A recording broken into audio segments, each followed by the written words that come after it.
Dan ini jadi perdebatan kan, kayak misalnya bro nyanyi deh gitu, nggak usah khotbah. Bro nyanyi orang tepuk tangan. Pasti akan ada orang yang itu tepuk tangan buat Pak Tudo atau buat Tuhan tuh, iya kan? Dan I think kita nggak bisa mengatur hati orang lain ya. Malah aku berpikir dari sisi lain ya, justru kita memang harus menyuguhkan sesuatu yang mengundang tepuk tangan. Dalam arti kita harus memberikan yang terbaik. Kalau kita nyanyi, main musik jelek, orang nggak tepuk tangan kan, nggak memuliakan Tuhan. Ya, jadi memang kita harus memberikan yang terbaik. Mereka tepuk tangannya buat siapa? Itu hak mereka, tapi kita bagiannya mengarahkan kepada Tuhan. Amin. Iya. Nah, kalau gini, sekarang kan lagi hot yang namanya standar TikTok. Yoi. Jadi semua orang itu punya standar pasangan nih. TikTok itu kan media sosial yang dibuat untuk hiburan. Kenapa tiba-tiba jadi ngedukasi soal pasangan hidup gitu kan? Jadi itu bukan ranahnya dia. Kalau firman Tuhan jelas, tuntunan, bimbingan. Tapi TikTok ini kan dia bahkan bukan buku. Dia tuh media sosial yang setiap orang bisa kasih pendapat. Gitu. Dan again, janganlah kamu menjadi serupa dengan dunia ini. Karena dunia ini standarnya akan berubah terus. Tapi kalau cuman pelayanan tanpa bangun hubungan, ini nggak menghakimi, tapi jelas pasti motivasinya salah. Kesian Tuhan Yesus disuguhkan musik yang tidak baik. Mungkin beberapa kan, ya Tuhan lihat hati. That's why Tuhan lihat hati. So Tuhan tahu yang mana yang mau sungguh-sungguh, yang mana yang enggak. Iya, Tuhan tetap mengasihi sih, tapi kitanya mengasihi Tuhan enggak. Sahabat Solusi, hari ini saya kedatangan seorang tamu yang mungkin sudah tidak asing lagi bagi sahabat Solusi. So mari kita sambut sama-sama Echa Sumantri. Thank you for coming hari ini. Thank you so much. Thank you. Kemarin istrinya mampir ke Solusi, hari ini Kak Echa. Oh iya. Sebuah kehormatan di interview Pastor Pak Tudo. Waduh. Thank you Kak. Ini sebuah kehormatan bagi kami untuk Likewise. ngobrol lagi sama Kak Echa dan bisa membagikan kisah hidup ya. Mungkin kalau perkenalan nggak perlu ya? Perlu kali, banyak yang belum kenal. Oh perlu ya? Oke boleh. Silakan perkenalan dulu. Lagi sibuk apa hari-hari ini? Lagi banyak pelayanan, terus project pribadi juga dalam musik. Ya basically dua itu sih. Iya. Orang kan mungkin sekarang lihat seorang Echa Sumantri ini banyak melayani juga, banyak pelayanan membagikan firman Tuhan. Mereka mungkin bertanya, musik masih hit ya? Masih banget. Thank you udah ditanyain, masih banget. Soalnya banyak yang berpikir udah nggak main drum ya? Masih dong, nggak mungkin nggak. Itu jadi. Kecuali ada suara dari surga bilang nggak boleh main drum, oke, aku berhenti. Sejauh ini nggak ada sih, jadi kita main terus. Main terus ya. Iya, jadi banyak yang bertanya sih seperti itu ya. Apakah musiknya ditinggalkan? Enggak. Itu tetap yang menjadi passion ya dia. Iya, apa ya, talenta yang Tuhan udah kasih ya. Cuma konteksnya misalnya kayak Desember kemarin, itu jadwal pelayanan tuh udah masuk dari berbulan-bulan sebelumnya. Jadi pas ada jadwal bermusik yang agak mepet ya nggak bisa, udah. Iya, sekarang harus lebih bisa bagi waktu aja ya. Apalagi sejak nikah tuh sebisa mungkin satu hari nggak mau lebih dari satu jadwal. Biar ada waktu biar ada juga waktu buat rest ya. Nah, seorang Echa ini kan seseorang yang menginspirasi ya. Tuhan. Puji Tuhan, banyak sekali orang yang pengen, kalau ditanya pengen jadi siapa ya? Kayak Echa Sumantri. Terutama anak-anak kecil ya kalau lagi main drum ya. Dibohongin orang tuanya itu enggak. dari sekian banyak drummer yang paling sering disebut salah satunya mungkin Puji Tuhan. Echa Sumantri gitu. Nah, tetapi kan perjalanan ini bukan perjalanan yang mudah ya. Banget. Nah, boleh ceritakan nggak sih awalnya itu gimana memulai perjalanan ini? Well, kalau tadi di-mention anak-anak kecil, ya itu relate banget sih. Memang karena aku dari kecil main musik. Nah, dari kecil. Kalau dulu pengen jadi siapa? Puji Tuhan nggak ada satu orang gitu. I mean aku sering baca interview kan drummer-drummer kayak gue pengen main drum nih karena dia gitu. Aku nggak punya. Tapi tentu ada beberapa idola. Tapi setelah main drum gitu. I see, iya. Jadi ya dari kecil main musik sampai sekarang pelayanan. Mungkin yang kenal aku dari sekuler bisa bertanya tuh kenapa sekarang melayani. Tapi kenyataannya aku dari umur 4 tahun puji Tuhan udah melayani. Jadi udah panjang dari dulu. Bukan banting setir, enggak, tapi memang dari dulu melayani. Memang dari dulu pelayanan. Justru sekulernya yang ikutan setelah SMA gitu. I see. Jadi dulu mulainya main drum di gereja. Main drum di gereja. Oh, I see. Dari umur 4 tahun. Wow, luar biasa. Puji Tuhan. Tantangannya apa sih untuk menjadi seorang Echa yang sekarang? Situasinya totally different ya dulu sama sekarang kan. Kalau dulu tuh belum banyak ruang buat anak kecil. Aku pernah waktu itu lagi mau set up drum, dimarahin sama pendetanya, ini siapa anak kecil maju-maju gitu. Jadi beda banget. Kalau sekarang kan kita lumayan terbiasa melihat anak kecil main musik ya, nyanyi apalagi gitu. Jadi ya tantangannya itu sih dulu, spesifiknya dulu tuh karena di Indonesia belum banyak anak kecil yang main musik. Belum ada media sosial, belum ada apa ya hal-hal yang sekarang sudah ada dulu kan kayak apa nih gitu. Jadi itu sih. Justru sekarang malah orang seneng banget lihat anak musik kalau main musik, gitu, anak kecil main musik, nyanyi. Udah makin banyak sekarang ya, puji Tuhan ya. Iya. Nah, menjadi seorang inspirasi itu kan berarti menjadi contoh. Puji Tuhan, iya. Menjadi contoh ya. Apa yang pengen kamu tunjukkan ke orang melalui hidupmu, melalui karyamu? Seperti doa kita tadi sebelum podcast sih, biar mereka kagumnya sama Tuhan Yesus aja. Sebetulnya itu. Dan ini jadi perdebatan kan, kayak misalnya, bro nyanyi deh gitu, nggak usah khotbah. Bro nyanyi orang tepuk tangan. Pasti akan ada orang yang, itu tepuk tangan buat Pak Tudo atau buat Tuhan tuh, Iya kan? Dan I think kita nggak bisa mengatur hati orang lain ya. Di Alkitab sendiri kan ada yang kagum sama Paulus dulu, sama Petrus dulu, tapi bagian kita mengarahkan sama Tuhan loh. Tapi di Alkitab pun ditulis kan, even sudah diarahkan pun mereka masih menganggap orang-orang ini dewa gitu. Jadi ya bagian kita sih simply mengarahkan mereka ke Tuhan aja sih. Kita nggak bisa mereka bikin, ayo jangan tepuk tangan gitu ya. Nggak bisa juga. Malah aku berpikir dari sisi lainnya, justru kita memang harus menyuguhkan sesuatu yang mengundang tepuk tangan. Dalam arti kita harus memberikan yang terbaik. Kalau kita nyanyi, main musik jelek, orang nggak tepuk tangan kan, nggak memuliakan Tuhan. Jadi memang kita harus memberikan yang terbaik. Mereka tepuk tangannya buat siapa, itu hak mereka, tapi kita bagiannya mengarahkan kepada Tuhan. Amin. Itu kan dari segi karya, dari segi musik. Kalau dari segi value atau nilai hidup, apa yang pengen kamu tampilkan ke banyak orang? Masih belajar sih sampai sekarang. Cuman intinya tidak mustahil hidup benar.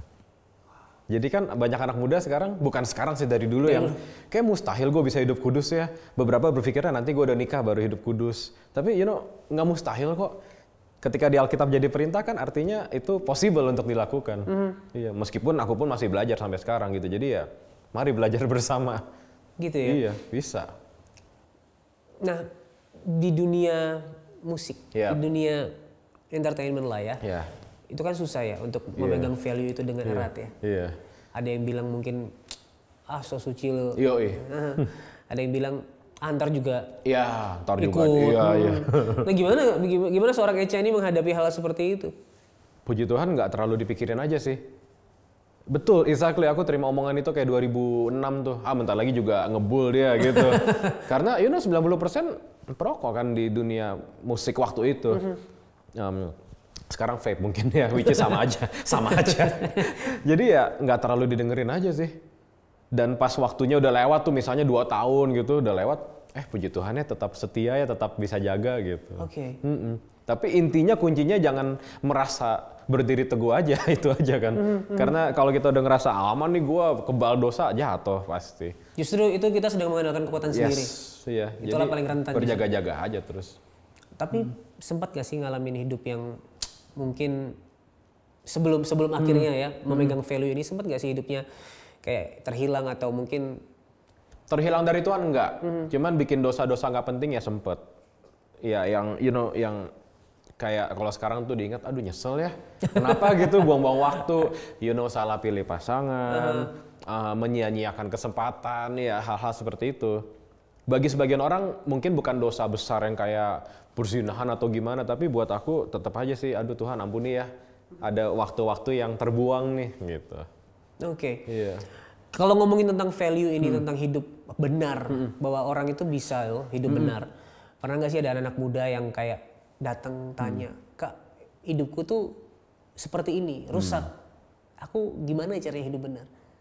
Kurang lebih ada lah beberapa orang yang curhat, ngobrol. Ya, again, mengarahkan mereka kepada Tuhan Yesus saja. Cuma tadi sesuai pertanyaan sebelumnya juga, kitanya juga harus bisa jadi teladan kan. Kita nggak bisa, pandang Yesus gitu. Tapi orang kan, kadang ada di satu fase juga dia butuh kita yang menjadi teladan. Jadi, I don't know, nasihat tuh berapa persen sih pengaruhnya buat mereka. Tapi keteladanan kita yang I think lebih besar potensinya untuk membuat mereka bisa lebih berbicara ya. Oke, contoh itu lebih berbicara. Iya, karena kalau nasihat doang gampang, kita bisa ngutip dari buku dari mana kan, tapi pas kita lakukan tuh, wah bisa ya ternyata. Kembali yang tadi itu, bukti bisa untuk hidup benar. Nah, kalau menurut seorang Echa Sumantri nih, yang memberikan kekuatan kita untuk hidup benar itu apa? Karena daging ini kan lemah ya. Benar. Nah, daging ini lemah. Kita juga punya natur dosa yang membawa kita untuk tergoda. Gitu. Roh Kudus aja sih. Jadi makanya emang menundukkan pikiran, perasaan sama Roh Kudus. Kemarin aku baru lihat khotbah singkat gitu yang tentang pikiran. Alkitab mengajarkan kita bukan bahkan membuang pikiran itu, tapi menawan, menyerahkannya kepada Roh Kudus gitu. Jadi ya memang itu aja PR kita tanda kutip tuh, untuk bisa memilih pas lihat godaan, lihat dosa, oke, tawan, kasih Roh Kudus. Oke. Dan nggak selalu mudah kan. Iya. Seringkali Tuhan sedetik aja, Tuhan 2 detik aja, tapi harus bisa. Iya. Dan baca firman ya? Pasti. Karena aku baru merenungkan kemarin, firman-Mu itu pelita bagi kakiku, terang bagi jalanku. Kalau kita nggak baca tuh jalan kita gelap banget. Sepinter apapun, kita pinternya dalam kegelapan gitu. Jadi aku membayangkan dunia ini tuh gelap banget bro ya. Gelap banget. Kalau kita nggak punya firman Tuhan ya nggak ada penerangnya. Aku berkali-kali membayangkan orang-orang yang bikin dosa tuh gelap banget kan. Mereka even nggak tahu itu dosa. Mereka udah nggak tahu itu dosa, udah gelap. Jadi ya firman Tuhan itu betul-betul satu-satunya senter penerang jalan kita. Iya. Jadi ya itu ya, firman Tuhan dan terus menyerahkan, menawankan pikiran kepada Roh Kudus. Kan menyembah dalam roh dan kebenaran ya. Jadi Roh Kudus penting banget, Allah Roh Kudus. Tapi jangan lupakan kebenaran firman-Nya juga. Karena ini pembahasan klasik lah ya. Kalau kita terlalu firman tanpa mengandalkan Roh Kudus, jadi kaku. Jadi mohon maaf, Farisi, ahli Taurat gitu kan. Tapi kalau kita terlalu ngeroh tanpa dasar kebenarannya, jadi juga ngaco juga. Iya. Jadi Roh Kudus dan firman tuh nggak pernah bertabrakan kan, nggak pernah berlawanan mereka. Iya. Jadi firman dan Roh Kudus. Iya. Oke, ngomongin anak muda. Tadi kan banyak sekali anak muda yang tanya ya, gimana caranya hidup kudus, gimana caranya hidup benar. Sebenarnya permasalahan apa sih yang mereka miliki sekarang, yang kalau dari kacamata seorang Echa Sumantri? Kalau aku melihatnya, sebetulnya godaan setan tuh nggak tambah parah kok. Sorry, revisi, bukan nggak tambah parah, itu aja. Tapi memang medianya makin banyak. Aku berkali-kali share, misalnya dulu mau lihat pornografi kan kita harus kemana lah, puji Tuhan aku nggak pernah sih begituan, cuman orang-orang yang cerita tuh harus apa sih, nyewa dulu gitu-gitu kan. Kalau sekarang tuh one to click di HP kita kan semudah itu. Mungkin dulu kita harus buka Blue Film dulu gitu, sekarang tuh betul-betul satu klik. Jadi pas let's say kita buka Instagram gitu, kita tuh harus bisa menentukan dalam beberapa detik gue buka atau gue pencet agak lama not interested nih ya. Iya jadi itu betul-betul peperangan yang terjadinya bisa jadi setiap menit. So, godaannya sama aja, kurang lebih pornografi lah, duit, udah pasti. Tapi intensitasnya makin banyak. Yeah. Medianya makin banyak. Makin mempermudah anak-anak muda untuk bikin dosa. Makanya mestinya generasi sekarang tuh semakin sadar betapa kamu membutuhkan baca Alkitab dan Roh Kudus sih. Karena makin jahat bro, makin jahat. Kita mikirin anak-anak kita nanti gimana nih, tapi ya dalam nama Yesus aman lah. Amin ya. Iya. Tantangannya makin besar. Iya. Jadi sebenarnya ya yang harus dilakukan anak-anak muda zaman sekarang. Ya kita nggak bilang bahwa baca Alkitab dan minta pertolongan Tuhan itu nggak cukup gitu cukup ya. Cuman kita juga tentu ada action ya. Yes. Karena pertolongan Roh Kudus dan usaha kita itu tidak bertentangan mereka, karena dua-duanya mengerjakan kekudusan kita. Gitu. Nah, apa sih yang berikutnya punya komunitas, punya pergaulan yang sehat. Dan aku tuh nggak pernah menjadikan ini poin nomor 1 karena aku dan istri kami kan berdua agak introvert nih, agak susah gaul. Jadi bertahun-tahun kita tuh berdua aja, cari Tuhan berdua dan puji Tuhan Roh Kudus ngajar kita banyak lah. Tapi ada satu fase di mana Roh Kudus ya bilang kalian butuh komunitas gitu. So kita join dan honestly plus minus ya. Pastinya ada temen tapi juga temen yang nggak selalu menyenangkan, dikecewakan juga. Well, dalam fase tertentu selama tidak melawan firman ya aku percaya manusia menajamkan sesamanya. Tapi kan ada juga mohon maaf nih pergaulan yang even dalam gereja pun sesat gitu kan. Jadi buat teman-teman yang mungkin lagi kesulitan, jangan mengandalkan pergaulan lebih dari yang tadi Roh Kudus dan firman-Mu itu. Tapi aku percaya yang dipenuhi Roh Kudus dan yang suka baca firman akan dipertemukan dengan pergaulan yang sehat. Gitu. Amin. Iya. Jadi ya pergaulan memang penting, tapi aku tidak akan taruh itu di nomor 1. Nomor 1-nya tetap Roh Kudus dan firman Tuhan. Oke. Iya. Nah, ngomongin tentang pasangan hidup. Ini juga problema anak-anak muda zaman sekarang. Nah, menurut Echa nih, gimana sih yang benar tuh melihat pasangan hidup dari Tuhan? Aku baru ngobrol kemarin sama dia, lebih muda sedikit ya kayaknya ya. Aku dan istri. Dia punya pacar, terus aku tanya, udah siap nikah belum? Karena itu khotbah yang aku dengar pas aku SMP. Jadi waktu itu aku ke gereja, terus khotbahnya bilang gini, yang punya pacar harus mau nikah sama dia. Atau intinya harus mau menikah. Karena kalau nggak mau nikah buat apa pacaran? Oh iya ya. Kan beberapa orang pacaran main-main aja. Lu mau nikah sama dia nggak? Enggak sih. Ngisi waktu kosong aja gitu. Nah nggak bisa tuh. Siap nikah bukan berarti bulan depan siap gitu. Enggak, cuman mentalnya udah siap. Iya. Jadi mau Tuhan kasih nikahnya 5 tahun lagi, 10 tahun lagi, kita udah yakin sama orang ini. Itu sih yang penting ya. Kita tahu dia dari Tuhan dan kita siap. Ya, siap atau enggak, waktu yang akan membuktikan. Tapi aku percaya kitanya mau komitmen sama dia. Komitmen itu yang penting ya. Nah, sebenarnya lensa apa yang harusnya dimiliki anak-anak muda Kristen dalam menjalani hubungan tepat, khususnya ke hubungan yang menuju ke arah komitmen suami istri seperti itu? Lensa apa, berat nih kalau nanya pasti. Aku selalu berprinsip bahwa kalau belum siap nggak usah dilakuin. Banyak yang nggak siap mengakui ketidaksiapannya kan. Jadi kalau misalnya kamu belum siap, aku punya beberapa teman yang gue belum siap. Dia tahu keuangan dia belum siap, dia tahu hati dia belum siap. Ya udah nggak usah pacaran. Tapi hopefully bisa mempersiapkan diri gitu kan. Jadi lensanya apa? Lensanya adalah yang Daud bilang, ujilah aku, selidiki hatiku. Kita minta Tuhan menyelidiki hati kita supaya kita tahu kita udah siap atau belum.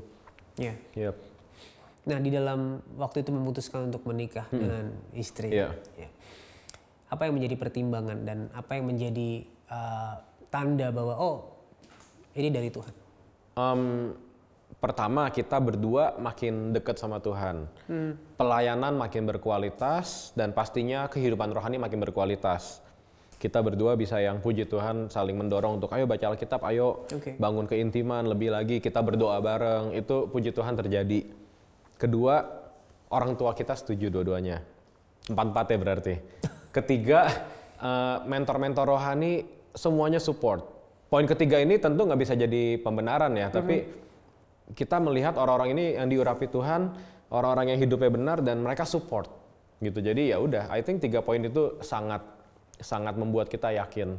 Tentunya poin pertama dan kedua sih. Yang paling penting. Yes, yang ketiga tuh bonus aja, dessertnya gitu. Tapi kita yakin untuk menikah karena kita juga pengen jadi inspirasi buat anak-anak muda. Correct me if I'm wrong, tapi aku ngerasa misalnya aku masih single, aku menasihati yang sesama single, bahkan dia udah punya pacar, nggak akan terlalu dianggap kan, lo tahu apa gitu kan. Tapi kalau kita udah nikah, puji Tuhan kita punya otoritas yang lebih. Gue udah ngerasain nih pernikahan. So, ayo belajar sama-sama, bisa. Karena anak muda sekarang kan, tadi bro nanya anak muda gimana, makin kritis kan. Iya, setuju. Dia mungkin butuh tahu, bro ini lulusan teologi dari sekolah mana, baru mau dengerin khotbahnya. Kalau pas nyanyi mungkin dia perlu tahu Anda pernah ikut singing contest tahun lalu itu. Oh dia, ini ya, gue baru mau gitu kan. Mereka butuh bukti, mereka butuh angka, centang biru kan nih gitu. Jadi ya dalam hal ini memang kita sudah nikah itu jadi akses buat kita bisa bicara sama mereka. Gimana sih? Ya ini kita tidak usah bahas pergumulan secara detail ya. Tapi kan Echa dan istri sempat mengalami pergumulan yang berat. Bagaimana kalian melewatinya berdua gitu? Ini mungkin jawaban yang tidak terlalu menyenangkan. Tapi kenyataannya kita tidak melewatinya selalu berdua sih. Jadi memang ada waktu-waktu tertentu Tuhan bicara sama Jess aja. Tuhan bicara sama aku aja gitu. Jadi justru di momen itu ngajarin memang suami istri harus kompak. Tapi bicara hubungan spiritual, Roh Kudus tuh personal banget. Iya, jadi banyak Roh Kudus bicara sama aku dan istri ketika kami justru lagi nggak bareng. Ya nggak usah berbeda tempat, beda rumah gitu, beda kamar aja. Aku di kamar ini, Jess di kamar ini, Tuhan bicara gitu. Jadi itu kenyataannya. Mungkin jawaban yang diharapkan kan, wah menghadapinya berdua. Tapi ternyata enggak. Seringkali justru Roh Kudus bicara personal banget sama kita. Dan dari situ justru kita makin kuat untuk berdua. Yep. Dan akhirnya yang bisa membuat kalian melewati itu semua dengan ucapan syukur ya, kita bilang dengan ucapan syukur. Itu prosesnya gimana sih? Seberat apa sih? Jujur sampai sekarang masih bingung kok bro. Jujur masih bingung, masih ada kebingungan, masih ada pertanyaan. Tapi ya, I think itu ya, gimana ngomongnya ya, kuasa Tuhan ya. Kita bisa melewati itu, tiba-tiba lewat aja gitu. Pas sudah lewat, oh iya makasih Tuhan udah lewat ya. Sulit diungkapkan dengan kata-kata, tapi intinya lewat juga. Iya, lewat juga intinya. Ada beberapa hal yang kita nggak perlu ngerti, cukup dijalanin aja, lewat juga. Kita ngomongin pasangan yang tepat, berarti kan selain apa ya, selain sesuai firman Tuhan ya, sepadan gitu ya, sama-sama takut akan Tuhan, sama-sama cinta Tuhan. Ada nggak sih kriteria? No, ini bukan fisik, bukan harta ya. Bagaimana kriteria pasangan yang tepat selain yang tadi itu? Kalau aku sederhana, dia harus bisa mengerti, saling pengertian. Selama hal-hal itu dalam ranah kebenaran. Kan, ini hal kecil sih. Misalnya suaminya suka koleksi barang-barang yang, I know, tanpa barang ini dia nggak akan mati gitu. Tapi itu memberikan sukacita kecil dalam hidup dia. Ya udah, selama nggak dosa ya udah, selama nggak ganggu tabungan ya udah gitu. Kan banyak yang egois, enggak, kita harus maunya gua gitu. Itu kan apa ya, aku bilang langkah awal dari kehancuran sih, nggak mau saling ngerti. Ya kan, aku dan Jess selera musik kita beda. Jadi ya ganti-gantian, kadang dengerin Korea di mobil, kadang dengerin jazz yang berat banget. Ya, I think itu bagian dari toleransi ya. Dan selama kita mau saling menghargai, saling mengerti, Roh Kudus akan kasih hikmat kok. Ada waktunya untuk kita punya me time misalnya gitu. Tapi kalau aku mungkin agak ekstrim, sebisa mungkin aku pengennya bareng terus sama Jess. Jadi ya in a way aku belajar apa yang dia suka, dia belajar apa yang aku suka. Contoh paling gampang deh, kalau Tuhan izinin kita liburan ke luar negeri, ya itu akan bagi waktu tuh antara di toko make up sama toko musik gitu kan. Nah itu harus seneng tuh. Bukan cuman harus mengerti, kalau buat aku sebisa mungkin harus seneng. Karena kalau ngerti doang jadi beban kan. Tapi ayolah temukan keindahannya, temukan hal-hal yang bikin pasanganmu seneng. Ya jadi ketemu. Ini bukan poin nomor 1 tapi ini penting juga. Mamaku pernah bilang sih, kalau belum bisa nemenin mama belanja lama, jangan cari pasangan dulu. Itu tes pertamanya ya. Karena kan pasti lewat toko gitu kan, muter-muter toko. Kalau belum bisa jangan cari pasangan. Bener. Bagus itu. Nah, kalau gini, sekarang kan lagi hot yang namanya standar TikTok. Jadi semua orang itu punya standar pasangan nih, yang TikTok bagikan gitu. Sedangkan itu kan yang pertama berbeda-beda satu dengan yang lain. Yang kedua mungkin tidak sesuai dengan firman Tuhan. Nah, apa yang Echa lihat dari hal itu? Iya ya, aku selalu bicara soal kapasitas sih. Kayak, kita berdua puji Tuhan kita punya talenta dalam bidang musik. Kita nggak akan kan, bro kita bikin podcast yuk bahas politik. Enggak gitu kan. Kita nggak punya kapasitas itu. TikTok itu kan media sosial yang dibuat untuk hiburan. Edukasi. Edukasinya juga seperlunya, sesuai kapasitas. Kenapa tiba-tiba jadi ngedukasi soal pasangan hidup gitu kan? Jadi itu bukan ranahnya dia. Kalau firman Tuhan jelas, tuntunan, bimbingan. Tapi TikTok ini kan, dia bahkan bukan buku. Dia itu media sosial yang setiap orang bisa kasih pendapat. Gitu. Dan again, janganlah kamu menjadi serupa dengan dunia ini. Karena dunia ini standarnya akan berubah terus. TikTok punya standar, mungkin IG punya standar. Nanti someday ada media sosial baru lagi punya standar lagi. Kita akan jadi manusia yang labil banget sih bro kalau ngikutin standar itu kan. Ya jadi, buat jadi hiburan lah silahkan. Tapi jangan dijadikan pelajaran pembenaran. Ngeri sih. Dan yang lebih mengerikan bukan cuma standar pasangan ya. Standar hidup juga TikTok sudah mengajarkan banyak hal yang akhirnya orang mencari validasi di hal-hal yang fana dalam dunia. Ya, kami punya temen yang uangnya pas-pasan, tapi tiap kemana-mana sewa mobil. For the sake of nih gue punya mobil. Wow. Padahal penghormatan kita nggak berkurang kalau dia naik kendaraan online atau dia naik motor. Kita nggak berkurang respect ya sama dia. Cuman itulah setan ya, berusaha mengacaukan pikiran jadi kayak gitu. Dan TikTok juga penuh dengan orang-orang yang flexing segala. I think ini sesuatu yang perlu dilihat lebih serius sih. Mungkin buat mereka sejauh ini berpikir ya, gue udah kerja keras, ya gue nikmatin apa salahnya gitu kan. Yes, tapi kan Paulus juga ngajarin kita sesuatu yang Roh Kudus ngajarin melalui Paulus, nggak semua membangun. Kalau gue makan orang nggak diberkati, gue berdosa. Misalnya kamu udah tahu nih dengar suara Tuhan, beli tas baru nih 100 juta gitu. Gak usah di-post lah, udah buat senang aja. Tapi kita egois, gue post nih.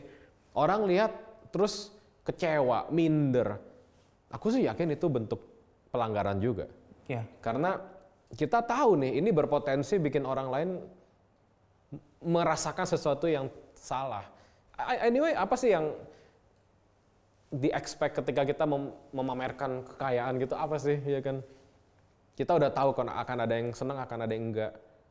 Kita jadi ya udah gak usah lah. Iya. Jadi batu sandungan ya. Batu sandungan yang nggak perlu terjadi juga. Kita kan punya banyak kreativitas untuk ngepost ya, nggak perlu yang begituan juga. Kalau dalam konteksku ya aku mempromosikan alat musik jelas. Kecuali Anda BA-nya Louis Vuitton atau Prada gitu. Silakan di-post. Iya, post lah. Tapi kalau enggak ya secukupnya aja lah. Iya. Nah ini kan berarti berbicara tentang identitas ya? Iya, banget. Sehingga orang-orang ini mencari identitas dalam apa yang mereka punya. True. Dan yang menonton pun jadi hancur karena mereka meletakkan identitas pada apa yang mereka tidak punya. Well said, ya. Nah menurut Echa ini gimana perihal identitas khususnya anak-anak muda zaman sekarang ya? Makanya ya jangan bosan kalau kita nih selalu kembali ke firman Tuhan ya, karena semuanya ditemukan di situ sih. Kalau kamu nggak kuat sama firman, identitasnya dari hal-hal lain. Mungkin bukan barang branded, tapi ada beberapa orang yang kalau ngerokok gue ngerasa keren, gue ngerasa tenang, ya kan? Ada beberapa orang yang harus punya pacar karena kalau gue single gue nggak keren, ya kan? Again, dunia berubah terus kan, dunia berubah terus. Sekarang kan kalau lu jujur sama diri lu dengan apa adanya yang lu rasakan, lu tuh keren. Dan enggak kan? Alkitab nggak ngajarin kita untuk jadi apa adanya. Alkitab mengajarkan kita untuk jadi seperti Yesus. Kristus, ya. Jadi, pentingnya kita punya dasar firman Tuhan. Kalau enggak, identitas kita kacau, bro, hancur. Kalau ikut singing contest terus gak juara 1, kalau identitas kita di situ kan down banget ya. Udah juara 1, terus bikin single kalah sama juara 2, popularitasnya down juga. Jadi mau sampai kapan kita ikutin itu kan? Iya, jadi memang betul-betul firman Tuhan aja. Ada nggak sih maksudnya beberapa ayat ya, beberapa pegangan dari kamu untuk kamu bisa melihat, oh identitasku yang sebenarnya ini. Sehingga ketika dunia menawarkan identitas dari hal-hal yang fana, kamu bisa terus menata hati kamu gitu. Aku pas inget Ibrani 13 ayat 5 sampai 6 sih. Kan akar segala kejahatan uang ya, makanya tegas banget janganlah kamu jadi hamba uang. Sebab aku tidak akan sekali-sekali meninggalkanmu gitu. Jadi kalau ditanya identitas Echa apa sih? Seseorang yang tidak pernah ditinggalkan oleh Tuhan ya. Lebih dari cukup itu. More than enough ya. Wow. Jadi sahabat Sulu sih diingat. Kalau merasa identitas itu dari hal-hal yang lain, ingat ya. Tuhanlah identitas kita, makna hidup kita. Dia gak pernah ninggalin itu paling penting. Kita aku baru buka IG tadi ada seorang drummer yang dia rumahnya di Los Angeles kebakaran. So puluhan simbalnya, snare-nya tuh udah rusak gitu kan. Jadi aku ingat banget, menyadarkan banget bahwa identitas kita nggak bisa sih sama barang-barang yang bisa rusak. Wow. Iya, yang fana gitu nggak bisa. Karena somehow itu suatu hari pasti hancur dan entah kitanya yang meninggalkan atau Tuhan memberikan jalan lain ya. Berat ya nih. Berat. Minum dulu, minum dulu.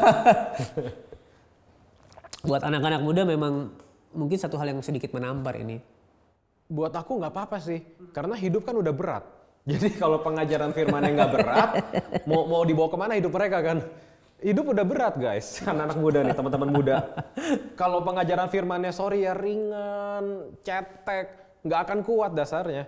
Jadi makanya jangan anti sama pengajaran obrolan firman yang berat, karena itu dasar yang baik buat kita. Bekal ya buat menghadapi dunia yang semakin gelap ini. Oke. Tadi ayat yang kamu bagikan adalah janganlah menjadi hamba uang. Berarti kan kita seharusnya adalah hamba dari Tuhan. Iya. Apa yang membuat kamu akhirnya, kita ini kan satu alma mater ya.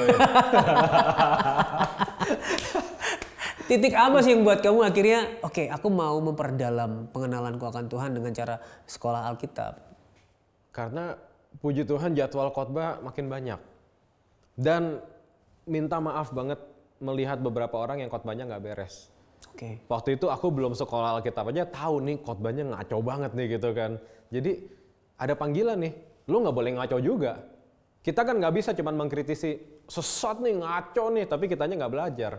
Jadi kita harus belajar juga supaya kita bisa memberitakan yang benar. Sebetulnya sesederhana itu sih. Oke. Tapi memang dari kecil tuh ada kerinduan untuk belajar firman lebih dalam. You know, sesederhana kalau denger pendeta khotbah lagi ngobrol semeja sama hamba Tuhan, bahas firman, deg-degan. Excited. Yes. Wah, ini bukan sekedar passion, ini gairah dari Tuhan nih gitu. Jadi ya udah belajar lah. Sampai akhirnya kuliah di satu universitas yang sama sama saya, oke. Dan ada kesulitan sih waktu mulai bagi waktunya kuliah, sih. Bagi waktu ya. Iya, jadi waktu itu juga berapa kali kuliah, puji Tuhannya masih online, puji Tuhan banget. Tapi sambil kuliah sambil GR main. Ya jadi ya udah pinter-pinternya tutup kamera buka, itu aja sih yang susah sih. Dan ngomong-ngomong pelayanan ya. Bagaimana sih kamu melihat pelayanan itu sekarang? Pelayanan. Ya ini kan pembahasan yang sangat hangat ya, soal pelayanan, soal hamba uang lah, soal pengejar jadwal lah, soal orang-orang yang pindah ke gereja yang lebih besar lah. Ini sesuatu yang aku percaya sudah di fase di mana ini sudah dipakai oleh setan sih. Karena anak-anak Tuhan jadi terpecah belah, jadi bikin dosa, karena saling gosipin, saling ngomongin, karena kalian lebih menikmati gosip di grup WhatsApp daripada baca Alkitab. Ini nggak menghakimi loh, ini kenyataan kan. Ini sesuatu yang jadi topik hangat banget. Lebih hangat dari perselingkuhan artis-artis, selebritis. Jadi pelayanan itu, again, kalau dasarnya bukan Yesus, kelar lah. Apa bedanya main musik di gereja sama live music di kafe? Iya kan? Jadi pelayanan harus lahir dari pengenalan, sebetulnya itu aja. Kalau belum kenal jangan pelayanan. Ngapain buru-buru sih? Nggak usah lah, santai aja kan. Beberapa orang kan, Kak, gue harus segera melayani. No. Lu nggak harus segera melayani, lu harus segera bangun hubungan sama Tuhan. Karena dari bangun hubungan, pasti pengen pelayanan. Wow. Iya. Tapi kalau cuman pelayanan tanpa bangun hubungan, ini nggak menghakimi, tapi jelas pasti motivasinya salah.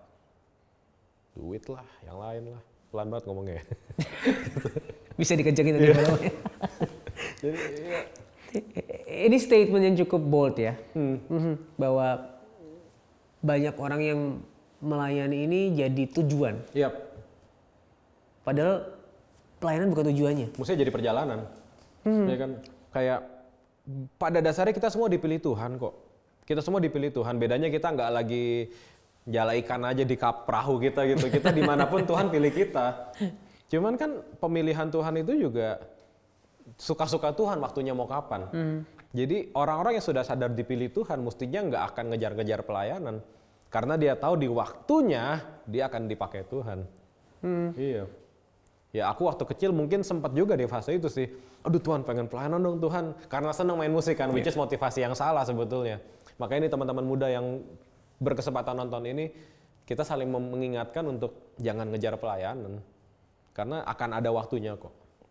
Ya tentu ini beda konteks misalnya, gereja yang sangat kecil di pedalaman, yang memang kurang SDM, ada orang yang baru bertobat seminggu, boleh melayani ya udah, itu kan kasus khusus ya. Yeah. Tapi aku bicara buat kondisi umum yang kita bisa menunggu, tunggulah, nggak apa-apa.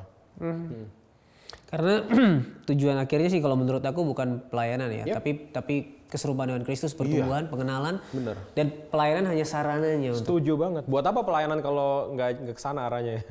Iya. Jadi bagaimana seharusnya sekarang anak-anak muda ya melihat pelayanan gitu? Apa arti dari pelayanan itu? Kalau aku selalu mengutip yang Om Gilbert Lumuyundong bilang, pelayanan itu anugerah bukan beban, pelayanan kehormatan. So seburuk apapun kondisi pelayananmu, tetap ingat itu anugerah. Aku berkali-kali ngomong misalnya, mungkin hari ini aku agak kurang tidur nih, let's say gitu. Terus jam 4 pagi telepon bunyi gitu. Eca siap-siap sekarang ke Istana Presiden jam 7 Pak Prabowo mau lihat kamu main drum. Bangun bro, kita mau kurang tidur gimana juga bangun kita, ya kan? Presidennya minta. Apalagi Tuhan Yesus kan. Pas Pak Prabowo minta mungkin drumnya jelek tuh kondisinya. Mungkin aku main sama musisi yang bodoh-bodoh banget, sama penyanyi yang falsnya bukan main, tetap main.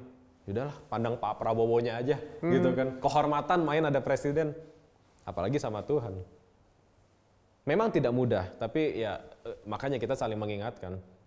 Pelayanan nggak selalu ideal, nggak selalu menyenangkan, tapi selama fokusnya Yesus itu tetap anugerah. Amin. Amin. Nah, apa yang perlu anak-anak muda sekarang siapkan sebelum mereka terjun ke dalam pelayanan? Bangun hubungan, sesederhana itu aja. Bangun hubungan pertama. Kedua, bidang pelayanannya apa? Misalnya media, ya belajar media yang benar. Misalnya dokumentasi, videografi, belajar yang benar. Musik, belajar yang benar. Ya, jadi jangan belajar pas jadwalnya udah masuk. Terlambat. Iya. Banyak yang gitu kan. Aduh, tegang. Tuhan tegang. Kata Tuhan 2-3 tahun kemarin ngapain aja. Iya kan? Lebih baik persiapannya berlebihan daripada nggak siap sama sekali kan. Daud tuh pas diurapi jadi raja, pas ditabiskan jadi raja, aku yakin udah siap banget. Bertahun-tahun dia udah terbiasa dengan kegiatan-kegiatan membosankannya itu kan. Jadi dia udah siap. Oke. Iya. Jadi skill itu juga perlu ya? Perlu. Perlu lah. Perlu. Gak cuma di musik ya, kayaknya di mana-mana. Ini cuma pertanyaan pancingan sebenarnya. Nggak bisa kayaknya pegang kamera nih gitu kan. Saya punya hati Kak. Tapi tombol merah ini apa maksudnya kan? Nggak bisa kan. Hatimu tidak akan memberitahumu tombol merah ini apa kan. Iya, jadi penting lah. Jadi itu dua hal yang tidak bisa dipisahkan sebenarnya, hati harusnya dan nggak boleh dipisahin. Skill ya. Aku percaya berpijaknya dari kekudusan, pasti. Bukan dari skill yang hebat. Dari kekudusan hati hamba, itu pijakan awalnya. Tapi dalam perjalanannya, ya jangan dipisahkan dari skillnya. Oke. Iya. Apa ya? Istilah ini again nggak terlalu alkitabiah, tapi tanda kutip, kesian Tuhan Yesus disuguhkan musik yang tidak baik. Mungkin beberapa kan, ya Tuhan lihat hati. That's why Tuhan lihat hati. So Tuhan tahu yang mana yang mau sungguh-sungguh, yang mana yang enggak. Iya. Tanda kutip kesian, Tuhan tiap minggu dikasih musik gereja yang salah-salah, yang fals-fals, yang liriknya lupa-lupa. Ya kan? Tuhan tetap mengasihi sih, tapi kitanya mengasihi Tuhan enggak. Wah, ini sih. Kasihnya nggak berubah ya, tetap mengasihi. Walaupun mainnya kita berantakan, tapi kitanya mengasihi. Wow. Ini sih, oke. Ya, tadi aku sempat ngobrol ya sebelum, ini pas banget nih, tadi sebelum podcast aku sempat ngobrol. Aku bilang bahwa pelayanan, itu dalam pekerjaan kepelayanan kita juga. Kita tuh yang sudah ditebus, berarti kan hidup kita milik yang sudah menebus. Apapun kita lakukan untuk Tuhan gitu ya, termasuk pekerjaan, berumah tangga, bahkan sekolah, kuliah dan lain sebagainya. Tapi kenapa sih kita masih harus melayani di gereja? Makanya gimana? Kalau aku ngelihatnya tidak harus melayani, tapi kitanya yang rindu melayani. Oke. Ya ini bukan permainan kata ya, tapi beda banget. Kayak pemain bola dipanggil tim nasional, itu kamu yang butuh bermain atau tim nasional yang butuh kamu? Besar kemungkinan negara yang butuh kita. Tapi kalau pelayanan, kita yang butuh sih. Bener, kita yang butuh. Karena aku percaya Tuhan nggak butuh kita, kitanya yang butuh melayani. Ya, pendetamu bisa ngomong kamu dibutuhkan di sini, puji Tuhan. Tapi jangan punya mental dibutuhkan, punyanya mental yang rindu melayani aja. Wow. Kalau menurut Eca kenapa kita yang butuh melayani? Kan banyak orang ya, gereja butuh dilayani, Tuhan butuh dilayani. Tapi ternyata kita yang butuh melayani. Sesederhana mengekspresikan cinta sama Tuhan aja sih. Kayak kita sama istri, kita sayang, kita akan melayani dia, tanda kutip. Sekedar ambilin minum dari luar, beliin makanan, itu bentuk-bentuk sayang kita kan. Sama Tuhan juga sama. Salah satu bentuk paling awal kita cinta Tuhan ya melayani. Kita nggak bisa bilang, gue sayang sama Tuhan tapi gue nggak mau pelayanan gitu kan. Buktinya di mana? Gitu. Itu pertama. sebagai bukti kita cinta Tuhan. Tapi kedua juga, again, kembali ke awal tadi, bukti keteladanan buat sesama. Bahwa orang ini pelayanan ya. Jadi gue juga pengen pelayanan kayak dia. Nggak apa-apa awalnya pengen kayak kita mungkin, tapi lama-lama pasti pengen jadi kayak Yesus. Yeah. Jadi memang sekali lagi dasarnya adalah Yesus sendiri, Kristus sendiri, dan apa yang dia sudah lakukan ya. Yeah.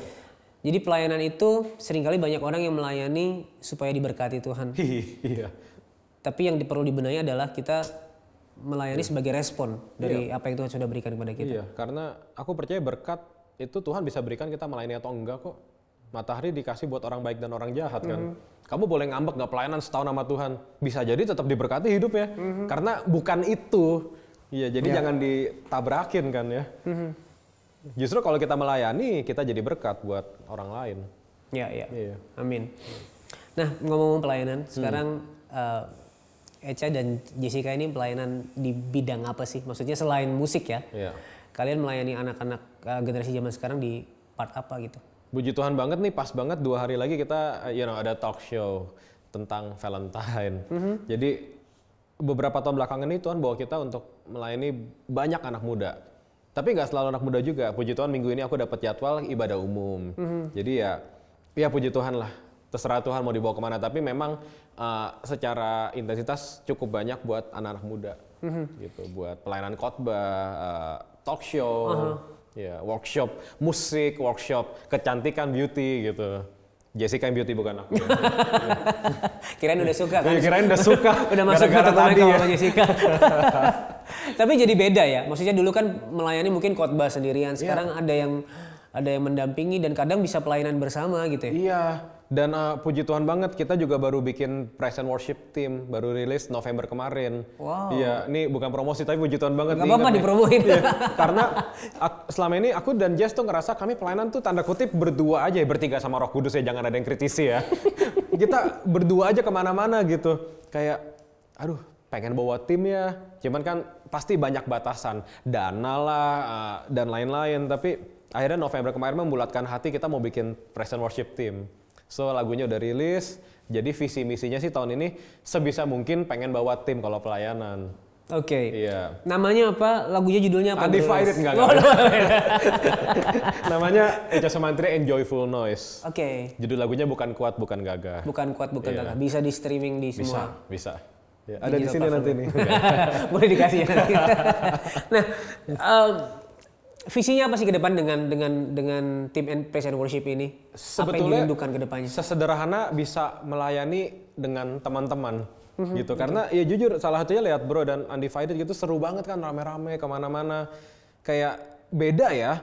Ya tentu kita pelayanan sendiri juga nggak apa-apa. Pelayanan anugerah, Tuhan Yesus, semua tentang Tuhan Yesus. Tapi kalau kita rame-rame dengan teman-teman yang sehati itu kayaknya seru kan. Dan aku percaya masing-masing juga punya karunia yang berbeda. Masing-masing punya masa yang berbeda, jadi mereka juga bisa melayani apa yang aku nggak bisa lakuin gitu kan. So saling memperlengkapi, saling menajamkan, lebih variatif lagi pelayanannya. Sebelum kita selesai ada 2 pertanyaan lagi. Yang pertama, pribadi Yesus Kristus dalam hidup kamu, bagaimana kamu bisa melihatnya? Ya, aku tuh bikin lagu salah satunya buat ada penyanyi namanya Stefan Pasaribu, judulnya Lebih Dari Segalanya. Jadi aku berkali-kali merenungkan Yesus tuh segalanya ya, tapi kita harus mencintai Tuhan lebih dari segalanya gitu. Jadi itu kadang-kadang kan kayak sesuatu yang bertabrakan, tapi enggak sebetulnya. Jadi kalau ditanya Yesus gimana, betul-betul segalanya. Artinya dalam hal sekecil apapun harus Yesus yang dilibatkan, harus Yesus yang menjadi decision maker-nya. Sebetulnya sebesar itu keberadaan Yesus, dalam hal sekecil apapun kita harus tetap melibatkan dia. Hopefully menjawab ya. I think agak sulit jawab tentang Yesus ya. Tentang istri aja susah, apalagi tentang Tuhan kita ya. Cuman mungkin aku di fase itu sekarang. Iya. Jadi bagaimana Yesus menjadi yang segalanya di dalam hidup. Ya, dengan begitu kita bisa juga melihat hal-hal yang ditawarkan dunia ini sebagai hal yang receh, yang remeh. Karena Yesus yang paling berharga gitu. Wow. Dan terakhir buat anak-anak muda zaman sekarang yang mungkin merasa, yang pertama, pertanyaannya bercabang ya. Nggak apa-apa, bebas. Yang pertama, buat mereka yang mungkin nggak ngerti harus melangkah kemana di masa depannya ya, mereka nggak punya purpose dalam hidup, mereka nggak tahu, bukan nggak punya ya, mungkin mereka nggak tahu purpose yang Tuhan taruh dalam hidup mereka. Sedangkan Echa ini kan dari kecil sudah sangat mengerti purpose-nya dalam hidup.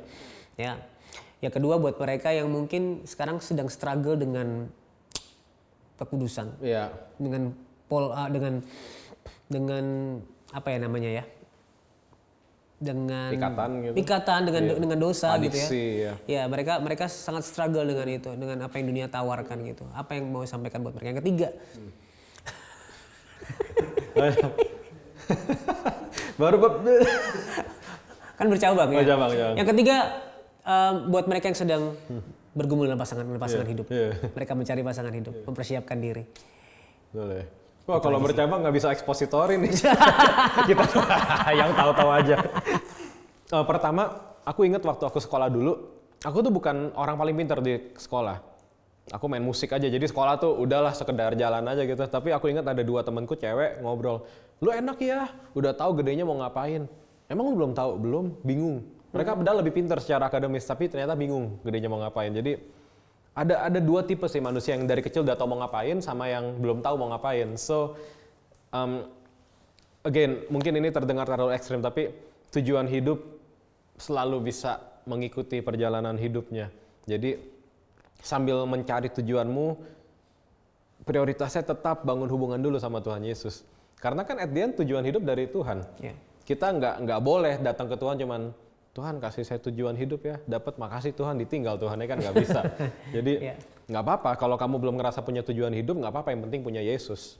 Itu pertama. Kedua, buat yang kekudusan, nggak kebetulan Roh Kudus diberikan nama Roh Kudus, Holy Spirit ya kan, artinya kekudusan ini sesuatu yang penting banget. Dan setan tahu betapa besarnya kuasa dari ketaatan dalam kekudusan kita gitu kan. Jadi dia akan berusaha keras untuk bikin jatuh anak muda di area ini. Tapi yang pasti ingat, kamu sudah ditebus, sudah jadi manusia baru. Manusia baru artinya mau hidup seperti Yesus, sesederhana itu aja. Manusia baru artinya kamu smart enough buat tahu ini boleh, ini enggak. Ya, so kalau kamu punya mentor, pasti mentormu akan lebih intens kan, ini nggak boleh, ini nggak boleh, ini nggak boleh. Tapi buat teman-teman yang belum punya mentor, ingat kamu punya Alkitab. Jadi baca, so tahu ini boleh, ini enggak. Karena dengan banyaknya podcast seperti ini, dengan banyaknya pengajaran di media sosial, mustahil kamu masih beranggapan nonton pornografi itu nggak dosa, masturbasi itu nggak dosa. Udah nggak bisa, argumen itu udah nggak bisa. Kamu udah tahu itu dosa gitu kan, pacaran beda agama dosa, udah tahu itu dosa. Jadi ya udah, kalau udah tahu itu dosa ya dihindari aja. Dengan kekuatan Roh Kudus, dengan berserah sama Roh Kudus. Ketiga, cari pasangan hidup yang seiman aja. Udah itu.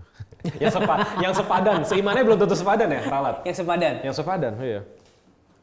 Sepadan, karena kalau udah ketemu yang sepadan, aku percaya yang lain bisa mengikuti. Ya termasuk tadi selera musik, selera makan. Yang penting sepadan dulu, ya kan. Fisik penting, jelas ya. Aku percaya di dunia ini nggak ada wanita atau pria paling cakep, paling ganteng gitu. Cuman yang carilah yang paling cantik buat kamu, ya kan. Mungkin orang lain ngeliat istri lu nggak cakep, nggak apa-apa, itu urusan dia. Yang penting buat kamu, istrimu menarik gitu. Fisik penting sih buat aku sih. Buat orang mungkin enggak, tapi penting lah bro. Tiap hari kita bangun lihat mukanya kan. Kalau kita nggak seneng, mau sebaik apapun dia, mau serohani apapun kan, aduh, penting sih. Oke. Karena sudah menjawab dengan begitu bagus, Echa saya beri bonus untuk mendoakan teman-teman sahabat solusi. Dapat hadiah. Untuk mendoakan sahabat solusi yang mungkin sedang bergumul hari-hari ini. Oke, mari kita berdoa. Tuhan, dalam Yesus ada jawaban, ada jalan keluar, ada damai sejahtera. Dalam Tuhan Yesus ada pengharapan. Jadi aku berdoa saat ini, kami di ruangan ini bersehati berdoa untuk teman-teman yang sedang mengalami pergumulan. Kami berdoa Tuhan, biar dalam pergumulan itu seberat apapun mereka tetap ketemunya Tuhan Yesus. Biar dalam pergumulan yang mereka sedang jalani ini, itu membentuk mereka, memproses mereka menjadi semakin serupa dengan Tuhan Yesus. Biar melalui pergumulan ini, mereka keluar menjadi lebih dari pemenang. Dan melalui pergumulan ini, teman-teman yang sudah menyaksikan tayangan ini pun mereka bisa jadi berkat, bisa jadi teladan buat teman-teman yang lain, bahkan buat keluarganya, bahkan buat orang tuanya. Terima kasih Tuhan Yesus, kami percaya pergumulan itu sementara, tapi kasih sayang Tuhan Yesus, kesetiaan Tuhan Yesus itu kekal abadi dalam hidup kami. Jadi ajar kami untuk selalu memandang sama Tuhan Yesus aja. Terima kasih Tuhan, di dalam nama Yesus, amin. Amin. Sekali lagi thank you. Thank you so much. Thank you buat waktunya. Thank you so much. Sampai ketemu lagi di lain pelayanan. Amin. Terima kasih banyak. Salam buat Jess ya. Nah, buat sahabat solusi yang hari ini sedang mengalami pergumulan dalam hidupnya, itu tuh pergumulan kesulitan hidup ataupun pergumulan berjuang melawan dosa. Kamu nggak sendirian. Kami ada di sini untuk mendengarkan cerita kamu dan mendukung kamu di dalam doa. Yang kamu lakukan hanya satu, menghubungi nomor yang ada di bawah ini. Ini adalah nomor layanan doa dan konseling Cahaya Bagi Negeri. Ingat, punyalah komunitas yang sehat yang mendukung kamu dalam Kristus, dan kami siap untuk mendukung kamu dan mendampingi kamu di dalam doa. Kami tunggu ya.